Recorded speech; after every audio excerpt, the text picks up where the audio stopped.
Amoy kalat, amoy good vibes.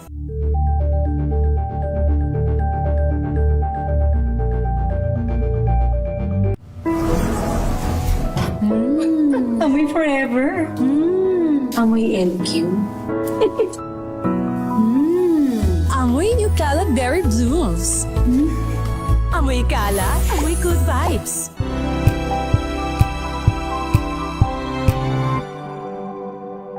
Mga kalunas, dahil sa inyong pagtitiwala, ang Lunas ay may extension na. Lunas Extension. Magandang gabi Pilipinas, Metro 1 Mega Manila. Tutok na po dito sa programang Lunas Extension sa DZRH at RH-TV. For 30 minutes, samahan niyo po kami at pag-usapan po natin ang ating kalusugan. Makakasama po Ella ni Bensal at ngayong gabing ito, sasamahan nga rin po tayo ng ating pinagkakatiwalaang Family at Integrative Medicine Specialist. I-welcome po natin Dr. Irene Lim. Good evening. Yes, and hope you are all in good condition and good health. Pag-uusapan po natin ngayon, CKD from hypertension. CKD means chronic kidney disease. Bakit nga po ba, Dok, ang hypertension ay pwedeng mauwi sa CKD? Yes, no. Ang common kasing alam ng mga tao, usually it's diabetes. That is always the root cause sa papuntang chronic kidney disease. But lately, hindi na po ganun, no. Humahabol ho ang hypertension sa pagkukos ng CKD. No? And ang real root problem ho dito is yung hypertension ho kasi ng mga tao is uncontrolled. Nangyayari ho kapag hindi ho na ibababa ang BP. And yung CKD ho most commonly starts not in the kidney itself but in the blood vessels. Sa ugat ho yan nagsisimula, supplying the kidney. And pagka ho ang hypertension is uncontrolled, constant high pressure, nadadamage ho yung glomeruli natin o yung filtering apparatus ng ating kidney. Siyempre ho, mataas ang pressure ang liliit lang po ng mga ugat natin dyan, gasinulid lang po. And the filtration barrier becomes stiff and scarred. Ayan, tumitigas ho at nalalagyan ng peklat. And over time, bumababa ho yung GFR, tumataas ang creatinine, and bumababa din ho ang creatinine clearance. And ang tawag ho dito, hypertensive nephrosclerosis. Hindi ho biglaan ng CKD. It is a slow pressure injury. At bakit ho tumataas ang creatinine? Sa loob ho ng kidney, yung high BP, mataas ho yung glomerular hyperfiltration at first. Later, magiging collapse na ho yung mga capillaries. Magpo-form na ho ng fibrosis or scarring. Ang resulta po niyan, syempre si creatinine nagki-creep up. No? Ibig sabihin dahan-dahan siya, wala tayong kaalam-alam, nasisira na ho yung loob ng ating kidney. Yung urine output po natin, yung ihi, may still look normal. Wala ko kayong mararamdamang difference sa pag-ihi ninyo. And the patient feels fine. Kumbaga, late detection na ho. By the time the creatinine rises, structural damage is already present. So yung hypertension ho, hindi yan magiging cause ng CKD kung controlled. But if your hypertension is hindi ho na ipapasok sa normal, then CKD will happen. Yan ho ang hindi alam ng common tao na pinababayaan lang ho yung kanilang high blood at yung iba naman ho, denial. No? So, pagkuha mo ng mataas na BP, ikakatwiran sa'yo, ay bakit sa bahay kanina 120/80 lang ako. Ayan, yung mga ayaw ho mag-maintenance. Yan ho, ang number one, same dialogue ng iba-ibang pasyente. Now, sino ho ba ang lugi pagka dinideny ninyo? Hindi naman ho yung doktor, kayo po. Araw-araw mataas ang BP ninyo, nasisira ho ang inyong kidney. Pag sinabi natin, Dok, na uncontrolled BP, ibig sabihin po ba nito, Dok, up and down? Kumbaga ngayon mataas, maaaring bukas, mababa naman? Hindi. Sustain. Sustain na laging mataas. Okay. Kasi ganito, may mga pasyente kasing pag nagreseta ang doktor, o di bibilhin nila, pero hindi na sila nagme-measure ng BP. Asang-asa na sila na sa maintenance na iniinom nila, everything is okay. Then ang balik kasi niyan sa doktor, 3 months, 6 months. So, hindi niya alam na all throughout the 3 and 6 months, hindi naman pala pasok sa normal yung BP ng pasyente. And ang isang problema natin dito, nagre-rely ho kasi, kadalasan sabihin na nating 80 to 90% ng hypertensive patient, both the doctor and the patient is relying on ARB. Ito ho yung mga sartan ang dulo. Okay. Losartan and others. So, may renal protection ho ang ARB, itong mga sartan. But, ang ho doon, it is very weak as a standalone BP controller. No? So, asang-asa ho rin pati doktor na okay na, naka-ARB naman yan. So, but they never realize na hindi ho mangyayari yung renal protection if the BP is not controlled. Especially pagka ang BP is greater than 150/90, tapos ang pasyente may salt sensitivity, obese, may diabetes, stress, and long-standing, matagal na yung high blood. And ang ARB ho, itong mga sartan, dilate the efferent arteriole. So, nagre-reduce din ho yan ng intraglomerular pressure, but they do not aggressively lower systemic BP on their own. So, yung BP ho mukhang acceptable on paper, but still above kidney safe range. So, silent kidney damage continues to progress. Yun ang problema doon. No? Okay. Pero Doc, Okay. ano po yung purpose ng maintenance medicine para sa mga pasyenteng may mataas na BP? Ito nga po ba ay para makontrol? Kasi karamihan nga rin po tinatanong, 'di ba Doc, na bakit may tinitake naman po akong maintenance medicine pero hindi pa rin nako-control yung aking BP? Correct ka dyan, Eli. That is the reason why most of the patient, kailangan nyo hong mag-monitor ng BP ninyo. Hindi ho dahil talab sa kaibigan ninyo, talab din ho sa inyo. Magkakaiba ho ng body condition ng kada tao. So, from the time na binigyan kayo ng gamot, dapat ho, mag-check kayo habang iniinom nyo yan kung kailangan ho lower than 130 ang inyong BP. So, pagka 130 and above, then ibig sabihin, hindi ho kayo successful sa maintenance ninyo. Of course, complication will happen kapag ho hindi controlled, no? And actually ganito yun sa side ng doctor naman, lahat naman ho ng doktor naghahangad ng good health for the patient. Yes. So, first line of drug kasi for hypertension nowadays is ARB. Now, they always give ARB as first line, but medyo hindi ho na-realize na mahina ho siyang pang-control ng BP. Sa clinic ho, basta umupo ang pasyente at nakita kong ang maintenance sartan, 100% ho mataas ang BP niyan. And it is always the case. Wala pa ho ako nakitang nakasartan na mababa ang BP. So, many patient and even doctors think that okay na, naka-ARB naman yan, protected ang kidney. So, renal protection without BP control is what? It is an illusion. Nag-i-illusion ho kayo kung sa tingin nyo. Mas lamang ho yung masira ang kidney sa pagbibigay ninyo ng ARB kesa sa mabigyan nyo siya ng protection. Basta ho ang BP ninyo hindi pasok sa normal, wala hong renal protection na maibibigay sa inyo ang ARB. And ang kidney ho, nagbe-benefit lang if the PP is truly controlled. Pagka less than 130/80, ideally 120 ang systolic. So, but if BP is still high, ang ARB ho benefit is overpowered by pressure injury. Tandaan nyo, CKD still progress. Kaya ho natin to ginawang topic kasi ang babata ho nang nare-receive namin ngayon ng mga CKD patient. One of the latest, 30 plus lang ho yung lalaki no? From Baguio. Napakabata. Ang itim-itim na nga na itsura niya kasi ho ganun ang kulay ng may CKD, parang malibag na maitim na brownish. No? Ang sabi ko, ba't manon? Ang taas ng BP ho niya, almost 200. Pero delikado na yun, Doc, di ba? Yes, nakasartan. Ayun. Sabi niya nga sa akin, Dok, di ko nga alam bigla na lang na CKD na ako. Umiinom naman ako ng gamot ko. Ano ba gamot mo? Ayun, losartan, no? So you see, pag mga ganyang BP ho, hindi yan makukuha ng ARB, no? So, you need to go back to the doctor and tell your doctor na hindi enough yung maintenance ninyo. So, kaya ngayon, di ho ba, sabi ko nga sa inyo, 80 to 90% ng high blood ngayon nakasartan. So, kaya ho, ang hypertension as cause of CKD, humahabol ho sa number 1 sa diabetes. No, dati ho hindi, kasi noon ang kadalasang ginagamit hindi naman ARB. So kailangan pag ARB ka or sartan, kailangan i-combine mo with a diuretic or calcium channel blocker. Ganun dapat. Pag-usapan natin, Doc, ano naman po ba ang pinagkaiba ng ARB sa ACE inhibitor?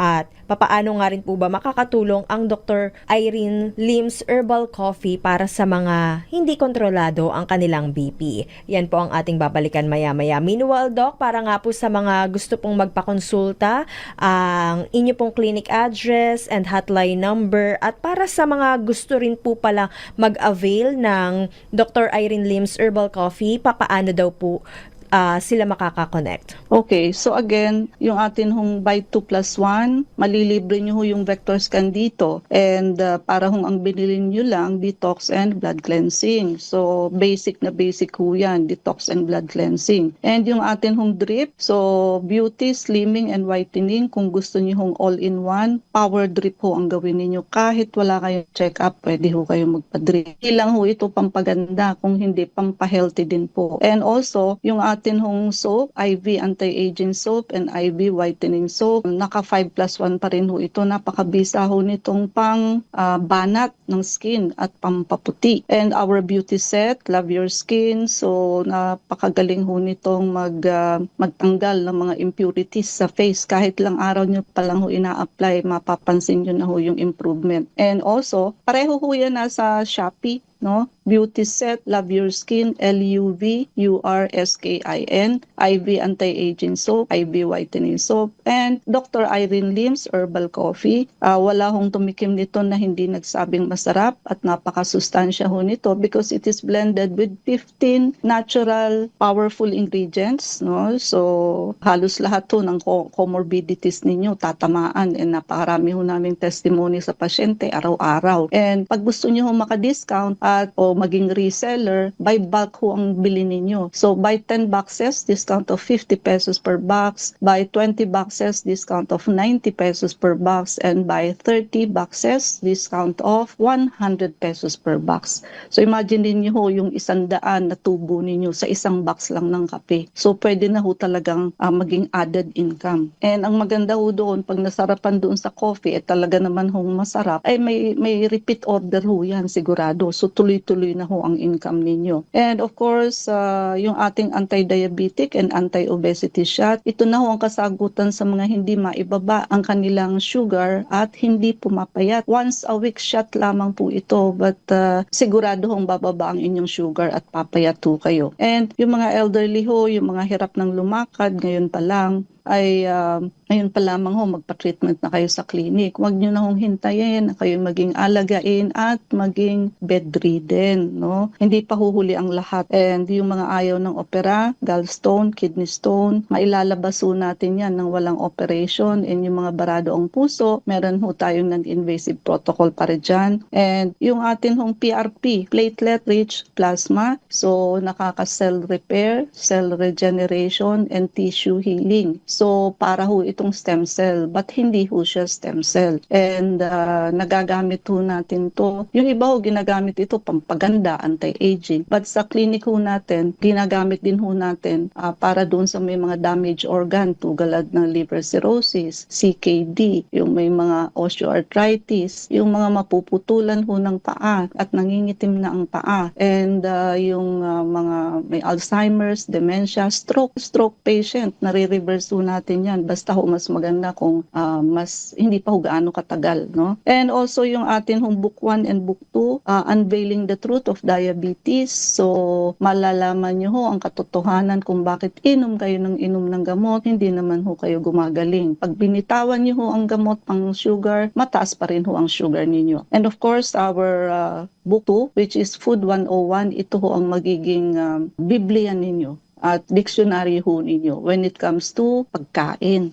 And for our social media, type nyo lang ho ang Doc Irene Lim sa Facebook, YouTube, Reels, and TikTok. Pati na ho ang ating FB page. Ano ba talaga, Doc? Paki-follow nyo po para ho tayo ay nag-ready na ho na magkaroon ho tayo ng live, no? At least kahit once a week para ho makapagtanong kayo ng maayos, no? And our clinic is on Unit 1101, Clinica Medica 101, Centuria Medical Makati. Our hotline 8546 0922-875-2899, 0919-995-6168. I repeat, 8546-9412, 0922-875-2899, 0919-995-6168. Usapang CKD from hypertension, babalikan po natin maya-maya pagkatapos lamang po ng ilang paalala.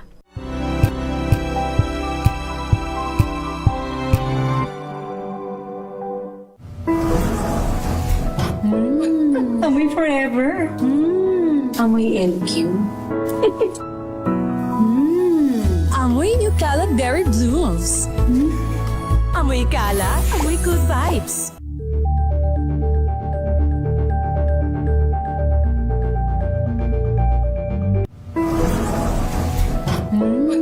Amoy forever. Amoy LQ. Amoy New Caleb Berry Blooms. Amoy kalat, amoy good vibes.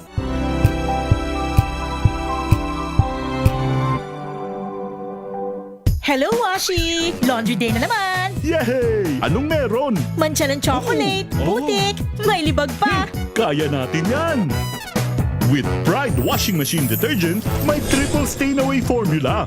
Tanggal ang makapit, madikit, at malupit na dumit mancha.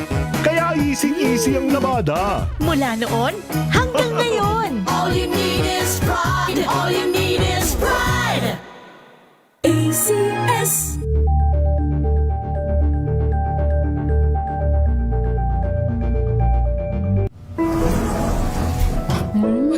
Amoy forever. Amoy LQ. Amoy New Caleb Berry Blooms. Amoy kalat, amoy good vibes.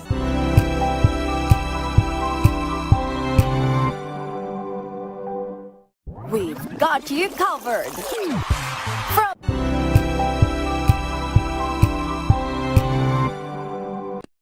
Mga dagdag na kaalaman at usapang pangkalusugan.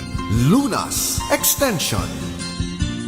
Nagbabalik po second part ng ating discussion dito pa rin po sa programang Lunas Extension sa DZRH at RH-TV. Para nga po sa mga kakatune in rin lamang, ang topic po natin ay CKD from hypertension. Balikan nga po natin, Doc, yung ating naiwang katanungan kung ano nga po ba yung pinagkaiba ng ARB sa ACE inhibitor. Sabi natin kanina yung ARB, yung mga gamot na may TAN ang pangalan. Yes, so para tanda nila. Mm-mm. At yung yung ACE inhibitor naman, ito yung mga ang dulo ay pril. Okay. Like enalapril, ayan, puro pril naman ho. And we keep saying ARB kanina pa, no? But ano bang ibig sabihin ng ARB? So, angiotensin 2 receptor blocker. So, paano ho yan Pa-function. uma-action? Oo. Oo. Binablock niya ho yung angiotensin 2, which is a hormone na pinipiga ho yung ugat. Oh. Kaya pag na-block ho yung ugat na yun, lumuluwag ang blood vessel. O resulta ho, bababa ang BP pagka bumuka ho yung ugat. And ang mga common ARB suna, sartan, valsartan, telmisartan, irbesartan, olmesartan. So sa ngayon ho, kung sino man ang nakikinig, paki-check ho ang mga maintenance ninyo. Tingnan nyo yung generic kung kayo ay isa sa mga naka-ARB. And why do doctors use ARB? Pampababa ng BP ho. And because of the reason na pang-protekta ho sa kidney, lalo na sa may mga high blood, diabetes at nagpo-proteinuria. Ang ACE inhibitor means angiotensin converting enzyme. No? So, isa itong gamot sa high blood, pinipigilan niya ho ang enzyme na gumawa ng angiotensin 2. So yung kanina, binablock niya yung enzyme na angiotensin 2, ito naman ho, pinipigilan niya yung paggawa ng angiotensin 2. So kapag kaunti ho ang angiotensin 2, lumuluwag ho yung ugat. Therefore, bababa ho yung BP. May kidney protective function din ho ito at heart protective. So ano naman ho ang mga common example nito? Captopril, enalapril, lisinopril, ramipril, no? So yan ho. O check nyo rin ho, baka isa rin kayo sa ganyan, ano? So paano ho siya nagkakaiba? Si ACE inhibitor pinipigilan ho ang paggawa ng angiotensin 2. Si ARB hinaharang ang receptor kung saan kakabit ang angiotensin 2. Pareho ho silang may kidney protection. Okay. But pareho rin ho silang mahina na pambaba ng BP. So, at karamihan ho ng pasyente, ito ho ang ginagamit because of the renal protection. No? Paano natin madetermine, Doc, kung sino po yung dapat mag-take ng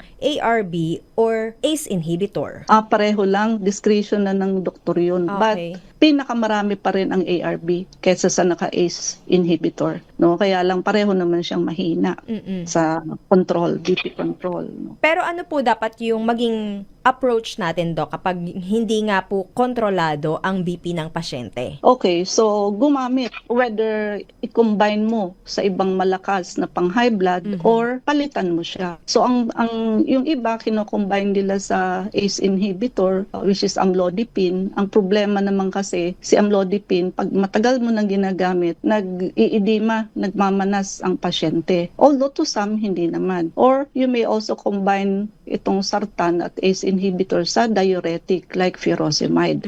But kung i-combine mo, ba't mo pa kasi ipipilit yung mahina nga, no? Palitan mo. Ang pinakamalakas or potent among the antihypertensive is calcium channel blockers. So ito hong ang dulo, mga PIN, amlodipine, felodipine, yan ho, malalakas ho yan. Kahit solo flight lang ho yan, kaya niyang ibaba ang BP. So wag nyo na hong hangarin yung renal protection kung mahina din lang naman siya. At mawawalang saysay ho ang ini-aim ninyong renal protection if the BP is not controlled. No? Paano po natin, Doc, malalaman na nagte-take effect yung gamot kapag bumaba na yung BP? Na consistent for ilang days, ganun ba? Hindi lang days. Kailangan mababa na talaga siya kasi maintenance mo yun eh. Oo. No? So, kaya most patient with hypertension kasi are put on ARBs. And because of the reason that they protect the kidney, but ARB alone often aren't strong enough to control BP adequately sa karamihan ng pasyente. Poor BP control. Siyempre, pag hindi control BP ninyo, yung ongoing damage sa kidney, blood vessel, tataas ho ang creatinine. Kala nyo okay, pero may nangyayari ho sa loob na pagkasira ng kidney. So, nagkakaroon ho ng rising creatinine and CKD progression. So, the patient is thinking na okay na ako dahil naka-maintenance naman ako. Nasa ARB ako. May kidney protection ako. So, hindi masisira ang kidney ko. Mali po yun. So, magte-take effect lang ho yun pagka ang BP nyo is normal. But BP still stays high outside clinic readings and silently injures the kidney. So, marami hong hypertensive patient feels fine but their kidneys are already deteriorating. So, imagine niyo ho ito. You are on ARBs. You do your checkups pero BP still fluctuates. So, creatinine keeps rising, tumataas po slowly. But you feel fine. You are okay. Then, yung kidney niyo ho are under constant pressure, stress. Your blood vessel are inflamed and stiff. Naninigas po yung mga ugat nyo. And you are told, continue the same meds. So, yung mga studies and clinical experience show that if BP isn't controlled tightly and if vascular health isn't supported, CKD progress pa rin ho, even with ARBs. And because ARBs mainly binablock lang ho nito is one pathway lang ho. So they don't address yung iba pa hong reason like kung salt sensitive yung pasyente, poor ang microcirculation, metabolic inflammation, oxidative stress, hindi ho yun na-address. So ano ho ang solution natin that we can help the patient aside from yung sinabi nating palitan or i-combine mo with other antihypertensive. So itong ating coffee, which is Dr. Irene Lim's Herbal Coffee, comes in a supportive lifestyle partner. Hindi ho siya replacement for maintenance for medicine but complementary approach ho siya. Nakakasupport ho kasi ito ng better vascular tone and circulation. So yung mga some herbal ingredients ho nito are known to improve nitric oxide production. So magbabasodilate stimulate ho yung mga ugat ninyo. Luluwag. So, syempre ho, bababa ang BP. Nakaka-reduce ng endothelial stiffness. Nakakabawas ho ng pagtigas ng mga ugat. Nagsusupport ho ito ng healthier blood pressure. So, nakakababa ho ito ng BP responses over the day. And nakakatulong din ho ito sa metabolic stress. Yung agents ho tulad ng L-carnitine, Garcinia, nakaka-improve po ito ng fat metabolism, activity, energy utilization, which indirectly supports healthier BP and lower stress on kidneys. At nakaka-encourage ito ng yung mga antioxidant and anti-inflammatory balance, chronic inflammation and oxidative stress na worsen ho ang vascular damage. So which ARB alone, hindi niya ho na-fix yan. But yung atin hong kape, nakakatulong ho yan mag-calm down itong mga contributors na to. So, in short, better vascular health, antioxidant defense, metabolic balance. So, tumutulong ito mag-reinforce ng consistent health behavior, which is critical na ho yan pagka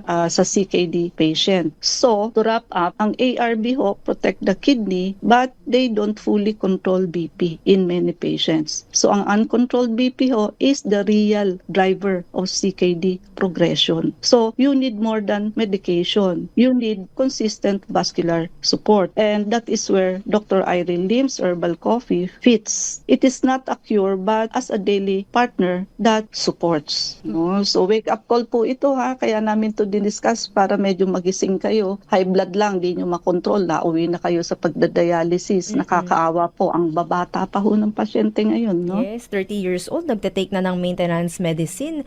Grabe, Yes. no, Doc? Anyway, Doc, question po dito, safe nga rin daw po bang isabay ang Dr. Irene Lim's Herbal Coffee sa kanilang mga iniinom na maintenance medicine, whether sila ay yung ARB or ACE inhibitor taker? Yes, very safe po. No? Tandaan niyo ho, hindi siya gamot. It is just an herbal supplement. 15 herbal natural ingredients po. Kaya nga ho, minsan iba-iba ang comorbidities ng pasyente, but karamihan ho, sa dami ng ating herbal ingredients, nasasapul ho lahat eh. No? Kaya ho, nakakatuwa. Nung naubusan nga kami ng stock for almost 2 weeks, gusto ko ang mga pasyente ho, worried na worried sila, hindi sila nakakainom ng kape. So ganun na ho, kaano sa kanila ka-routine. They feel hindi sila kompleto pag wala Parang ho yung kulang. kulang, nasanay na kasi sila. No? Wala hong problema. You can Okay. combine. Yes, muli Doc, para nga po sa mga interesado, ang inyo pong clinic address and contact number para sa mga magpapaset ng appointment for check-up or for orders ng ating coffee. Okay, so remind ko lang ho yung ating ibang promo, buy 2 plus 1, open pa ho yan. Malilibre nyo yung vector scan para ho binayaran nyo yung detox lang and blood cleansing. Drip, kahit ho walang check-up, pwede kayong magpa-drip. Yung ating hong IV anti-aging soap, IV whitening soap, naka 5 plus 1 pa rin ho. Magaling pambanat at pampaputi ng skin. At Beauty Set, Love Your Skin, napakagaling ho magtanggal ng impurities. Kahit ilang araw pa lang ho ina-apply, makikita nyo na improvement. And of course, our Dr. Irene Lim's Herbal Coffee. So, bumili ho kayo by bulk para maka-discount ho kayo at maging reseller na rin kayo kung gusto niyo. Buy 10 boxes, discount of 50 pesos per box. Buy 20 boxes, discount of 90 pesos per box. And buy 30 boxes, discount of 100 pesos per box. Dr. Irene Lim's Herbal Coffee ho ang hahanapin ninyo sa Shopee. And pero pag gusto niyo ho itong mga discount, dito ho tayo sa 0922-875-2899. Wala hong discount pag Shopee tayo. And elderly, yung mga hirap na hong lumakad, ngayon pa lamang ho ay magpa-treatment na kayo. Wag na hong hintayin na kayo maging alagain at maging bedridden. At yung mga ayaw ho ng opera sa gallstone, kidney stone, may non-invasive procedure po tayo niyan. At yung mga barado ang puso, meron ho tayong non-invasive protocol to address the problem. PRP, platelet-rich plasma, para ho itong stem cell. Ginagamit ho natin ito ito pang cell repair, cell regeneration, and tissue healing. Book 1 and Book 2, makiagaw na ho kayo. Unveiling the Truth of Diabetes and also Food 101. For our social media, type nyo lang ho ang Doc Irene Lim, both sa YouTube, Facebook, Reels, and TikTok. Pati na ho yung FB page natin. Paki-follow nyo na po. Ano ba talaga, Doc? Tayo ho ay nasa Unit 1101, Clinica Medica 101, Centuria Medical Makati, 8546 9412 0922-875-2899 0919-995-6168. I repeat, 8546-9412 0922-875-2899 0919-995-6168. Thank you so much, Dr. Irene Lim, and keep safe always. God bless po. Keep safe, God bless, and good night. Maraming salamat po, Luzon, Visayas at Mindanao. Nakasama nyo nga rin po Ella ni Bensal, bumabati ng magandang gabi at magkarinigan tayo hanggang sa susunod dito pa rin po sa programang Lunas Extension sa DZRH at RHTV. Mga kalunas, hanggang bukas dito sa Lunas Extension.